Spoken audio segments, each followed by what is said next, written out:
En este episodio os voy a hablar de los enlaces simbólicos, qué son, para qué sirven y cómo se usan. Sé que muchos de vosotros jamás habréis oído hablar de ellos, pero creedme, después de utilizarlos unas cuantas veces, coincidiréis conmigo en que los enlaces simbólicos son el mejor invento después del jamón serrano, la cerveza y el chili con carne. En cualquier caso, dadles un poco de amor y los enlaces simbólicos os lo devolverán con creces, resolviendo por vosotros un buen montón de problemas. Bienvenidos a Dr. Windows.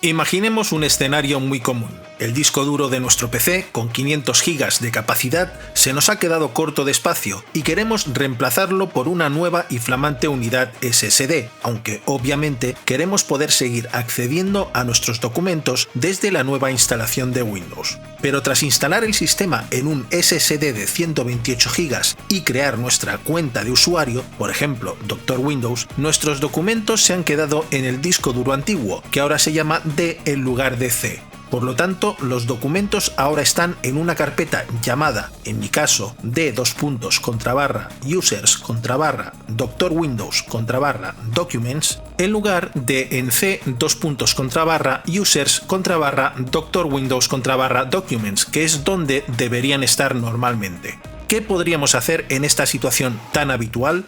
Nuestro primer impulso quizás sería sencillamente el de copiar todos los documentos de un disco a otro, pero pensándolo mejor, eso tendría dos desventajas. Primera, que según el volumen de datos a copiar y la velocidad de lectura del disco antiguo, podríamos tardar un buen rato en moverlo todo de una unidad a otra. Y segunda, y más importante, la capacidad del nuevo SSD es limitada. Así que nos interesaría reservar el máximo espacio posible para los archivos de sistema operativo y la instalación de aplicaciones.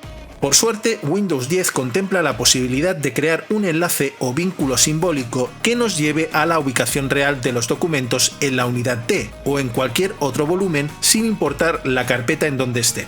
A todos los efectos será como si los documentos estuvieran almacenados en la ruta especificada dentro de la unidad C. De esta forma, en pocos minutos podríamos tener nuestro PC funcionando y configurado para leer y escribir los documentos en el disco duro secundario, y todo ello sin tener que copiar o mover ningún archivo ni realizar absolutamente ningún cambio en Windows. Tal es el poder de los enlaces simbólicos. Lo cierto es que los enlaces simbólicos, también llamados symlinks, llevan décadas utilizándose en sistemas operativos tipo Unix, como Linux o macOS, pero no hicieron su aparición en los sistemas de Microsoft hasta Windows XP, cuando Microsoft los añadió al sistema de archivos NTFS, aunque solo para uso interno del propio Windows. No fue hasta 2006 que los usuarios con permisos de administrador pudieron disfrutar por primera vez de los enlaces simbólicos en Windows Vista.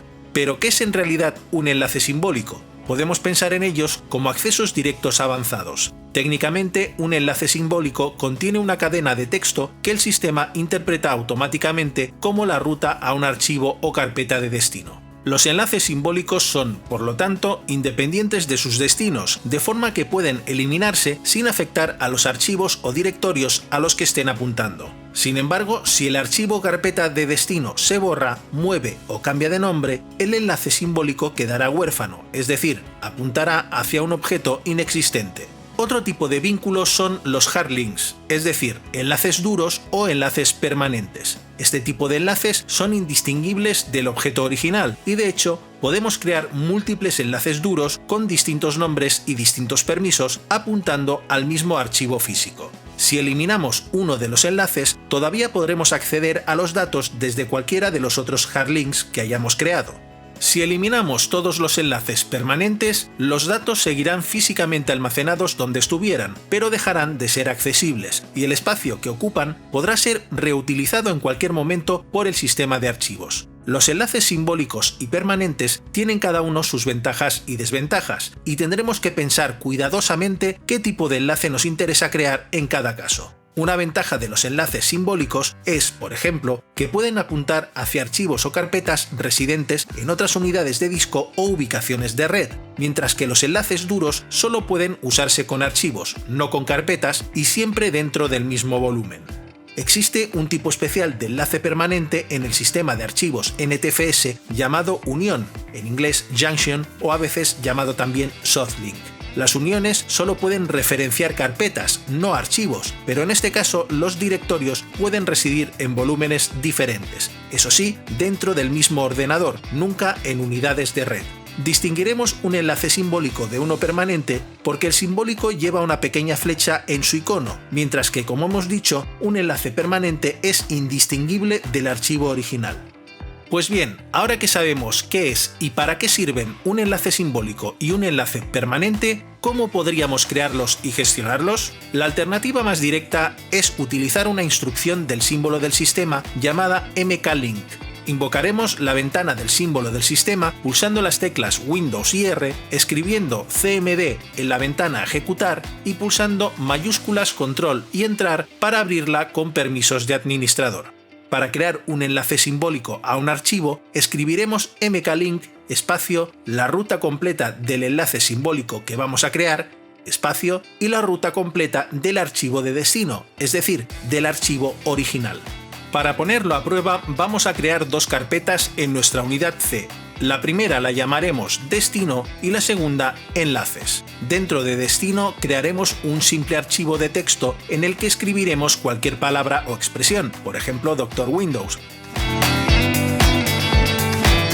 Y usando la ventana del símbolo del sistema, crearemos el enlace simbólico en la carpeta Enlaces.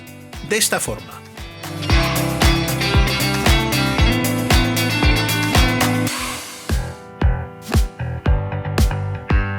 Si hacemos doble clic sobre el vínculo recién creado, veremos que nos abre el archivo de texto original, que podemos editar y guardar de forma normal.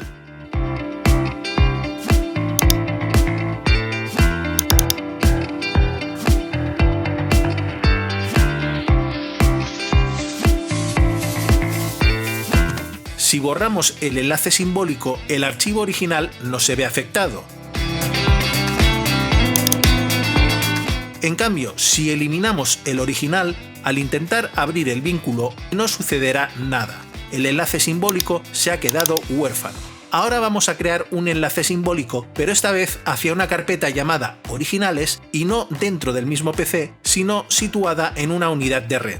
Para ello, añadiremos el parámetro /d a la instrucción, de esta forma.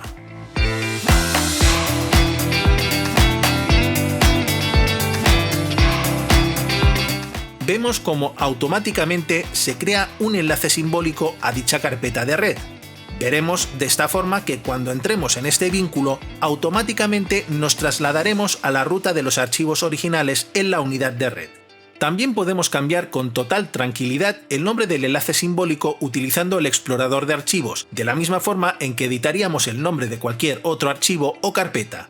Vamos a intentar crear ahora un enlace permanente en la misma unidad de red. Para ello usaremos el parámetro /h. Recordemos que solo se pueden crear vínculos duros con archivos, no con carpetas. Crearemos por tanto un archivo de texto e intentaremos vincularlo.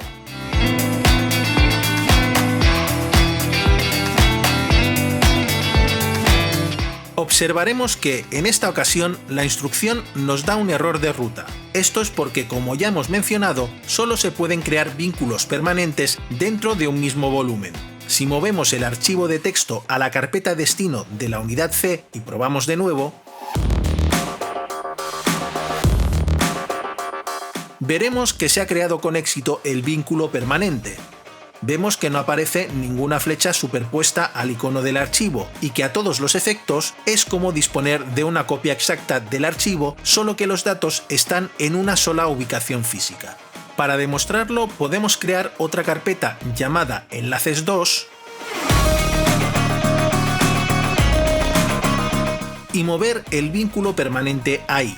Si abrimos este archivo y lo editamos, veremos los cambios aplicados al archivo original y viceversa. Es más, si eliminamos el archivo original, seguimos pudiendo acceder a los datos desde el vínculo permanente que habíamos creado.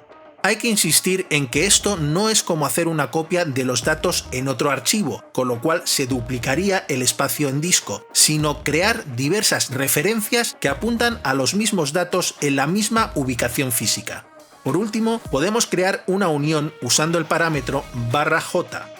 Recordemos que las uniones son como los vínculos permanentes, pero aplicados a carpetas. En el caso de las uniones, el destino no puede residir en una unidad de red, pero sí en cualquier otro volumen conectado físicamente al ordenador, por ejemplo, un pendrive. Si intentáramos lo mismo con una unidad de red, obtendremos el correspondiente mensaje de error. Y esas son las diferentes formas de crear vínculos con MK-Link. ¿Existe una forma más sencilla de hacerlo? Pues sí, de hecho existen varias. Se trata de interfaces de usuario que hacen más fácil la creación de vínculos desde un entorno gráfico, pero que en realidad utilizan las instrucciones del sistema para crear los enlaces. En este vídeo os mostraré Symlink Creator, que además de ser de uso sencillo, nos proporcionará la instrucción para el símbolo del sistema, de forma que aprenderemos cómo funciona internamente la creación de los enlaces. Esta herramienta funciona además sin tener que instalarla de forma permanente en el equipo y por lo tanto podemos ejecutarla incluso desde un pendrive. Como siempre, os dejo el enlace de descarga en la descripción de este vídeo. El funcionamiento de Symlink Creator es sencillo. Elegiremos el tipo de vínculo a crear en la lista desplegable, navegaremos hasta la carpeta donde queremos crear el enlace y le daremos un nombre. Seleccionaremos el archivo o carpeta a vincular, según el caso, y pulsaremos el botón Create Link. Si intentamos crear un vínculo hacia un destino no permitido, no veremos ninguna advertencia o mensaje de error, pero el enlace sencillamente no se creará. Si quisiéramos saber de qué error se trata, con Symlink Creator tenemos la ventaja de poder copiar la instrucción a una ventana del símbolo del sistema y ejecutarla desde ahí. Cada nuevo amigo cuenta para hacer crecer este canal y así poder ayudar a más usuarios como tú ahí fuera. Así que si te ha gustado este vídeo, dale al me gusta, suscríbete y activa la campanilla para no perderte nada de lo que suceda aquí en Dr. Windows.